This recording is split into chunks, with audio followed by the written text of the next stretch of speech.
오늘 변비에 대해서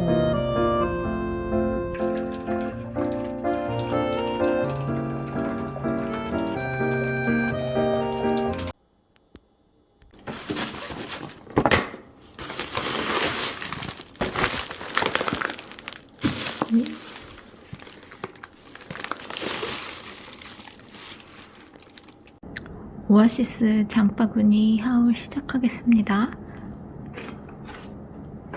먼저 생리대 샀어요. 저 생리대 대용 그렇게 덕용으로 사지 않고 한 팩씩 사는 소비 습관이 있는데, 오아시스에서 파는 2분의 생리대 괜찮아서 그냥 장 볼 때 한 팩씩 사고 있습니다. 다음에 두부 2팩 샀고요. 어묵 샀어요.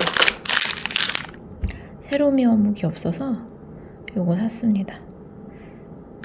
얘도 4가지 무첨 가라 그래서 샀고요. 오, 갈치가 들어갔다 그러네요. 닭다리살 2팩 샀습니다. 그 다음에 연어 횟감으로 샀고요.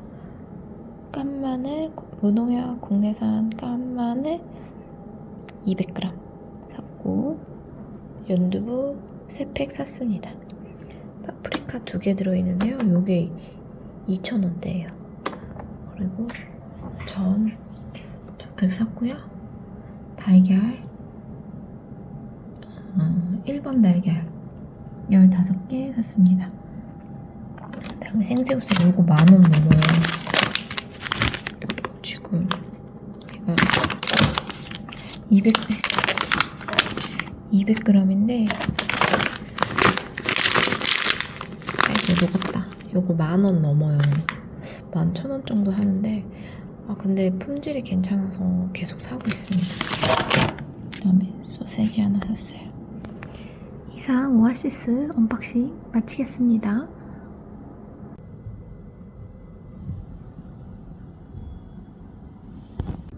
네, 처음에 물 들어갈 때가 예쁘거든요. 지금 원두가 어떻게 잡힐지 모르겠어요.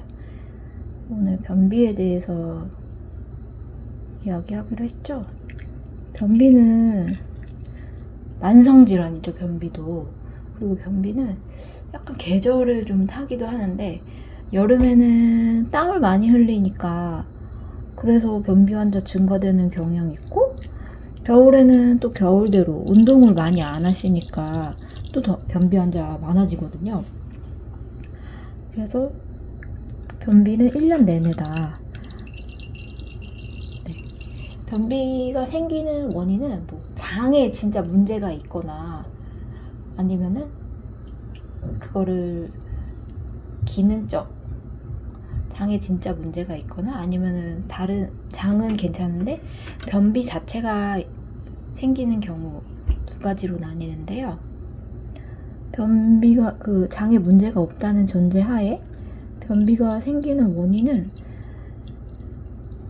장이 운동을 안 해서, 아니면은 장이 너무 경련을 해서, 이게 신경성 스트레스성이죠. 아니면은 음식을 너무 적게 먹어서, 아니면 뭐 특정 약물 때문에, 아니면 또 컨디션 때문에 그런 걸 수도, 그 몸 상태, 뭐 임신이나 생리 전에 변비 있고 이런 몸 상태에 따라서 변비가 생길 수 있습니다. 또 변비라는 거는 뭐 그 기준법에 따르면은 뭐 3회, 일주일에 3회 미만 배변, 뭐 딱딱한 변, 뭐 이런 기준이 있는데요. 변비가 뭔지는 다 아실 거예요. 변비가 뭔지 모르는 분 거의 없으실 겁니다. 그냥 답답하고 이게 왜 때가 됐는데 안 나오고 그런 거 있잖아요. 그래서 변비가 있으실 때 약을 드시는 분들도 있고, 그냥 참으시는 분들도 있고, 뭐 다양한 경우가 있죠. 근데 그냥 참게 되면은 변비는 모든 질환이 다 그렇지만 초기 대처가 중요하대요. 변비는 만성 변비로 진행될 가능성이 되게 높기 때문에 초기에 잘 대응을 해야 한다고 합니다. 그래서 어떻게 해야 되냐, 무조건 약 먹어야 되냐 그러는데 아니요, 변비 치료의 가장 핵심은 생활습관, 식습관 변경입니다. 일단 변비 있으신 분들이 물이나 야채, 과일 많이 안 드시는 경우가 많잖아요. 그리고 저탄고지 식단 하시는 분들도 변비는 각오하셔야 돼요. 섬유질이 적으면 아무래도 변비가 생기죠. 식단의 문제일 수 있고 또 너무 움직임이 없어서 변비가 생길 수도 있죠. 몸을 움직이고 유산소 운동하고 운동하면은 몸만 움직이는 게 아니고 몸속에서 장도 같이 움직이기 때문에 장 운동이 돼서 배변 활동이 활발해지죠. 그래서 변비 있으신 분들께 가장 먼저 물 많이 드셔라, 그리고 야채 드셔라, 그리고 운동하셔라, 그렇게 권하는 이유입니다.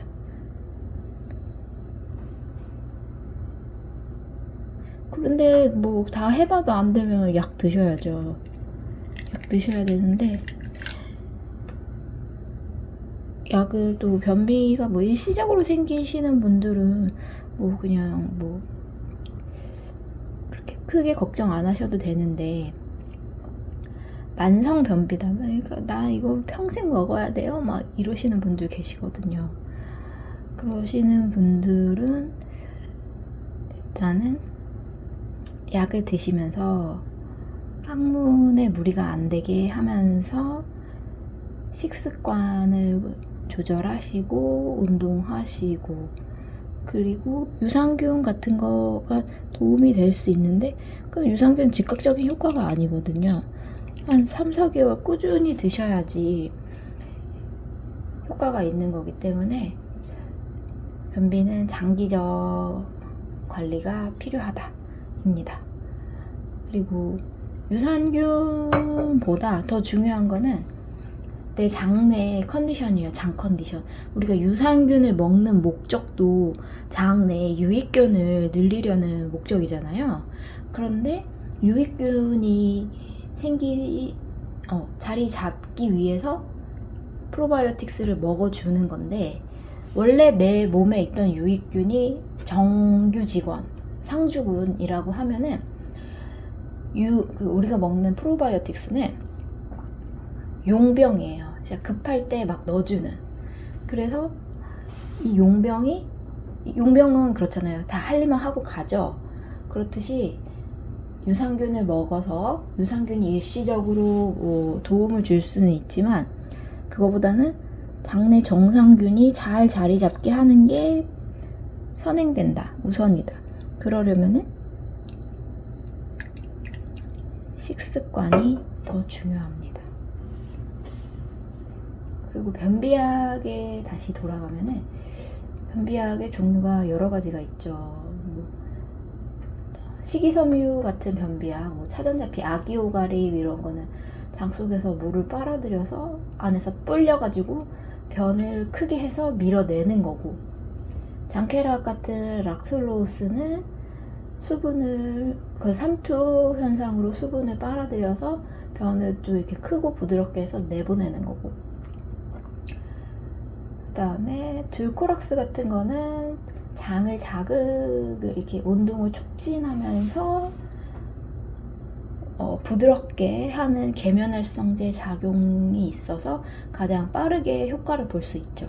그래서 진짜 급하신 분들, 만성변비이신 분들께는 듀코락스를 권해드리죠. 그분들도 듀코락스 아니면 안 듣는다고 그렇게 말씀하시고요. 근데 제가 며칠 전에 공부한 내용이 있는데, 듀코락스의 장점이 그거 말고 또 있더라고요.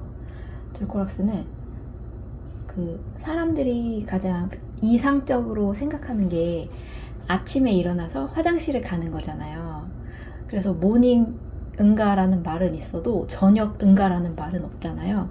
그것처럼 어떻게 보면 변비 환자들에게 아침에 한 번씩 1일 1동 하는 거는 약간 꿈 같은 얘기인데, 그거를 하게 도와주는 작용이 듀코락스에 있다 그러더라고요. 이렇게 아침에 변을 하게끔 이 리듬을 맞춰주는 작용이 있어서 변비 환자들의 그 정상 배변 사이클을 돌아오게 한다. 그런 작용이 있었고, 그리고 그 들코락스 드시고 배가 아프다고 하시는 분들이 좀 있는데, 배가 아픈 거는 용법을 잘 안 지키셨을 확률이 높아요. 뭐 우유나 유제품이랑 같이 먹으면 안 되고, 다른 음식이랑 좀 띄어서 드셔야 되는데 같이 먹었다 그러면은 그 들코락스는 대장에서 이게 녹아야 되는데, 그 이전에 뭐 위나 소장에서 약이 녹아가지고 그게 점막을 자극하면 배가 아플 수 있거든요. 그래서 들코락스 드신 다음에 배가 아팠다면은 그거를 한번 확인해 보시고요. 들코락스로 안 되면 메이킨이나 비코그린 이런 거 쓰셔야죠. 요새는 굿모닝 S도 잘 나온 것 같고요.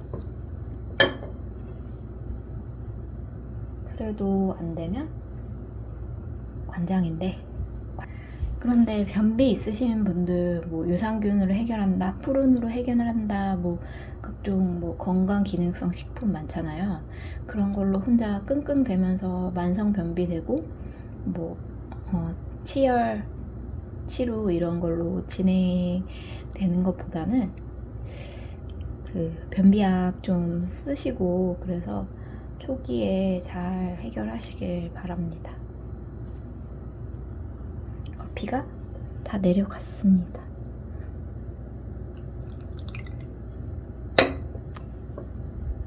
뭐 커피 관장 그런 거 하지 마시고요. 네, 이상입니다. 귀한 시간 시청해주셔서 감사합니다. 항상 건강하세요.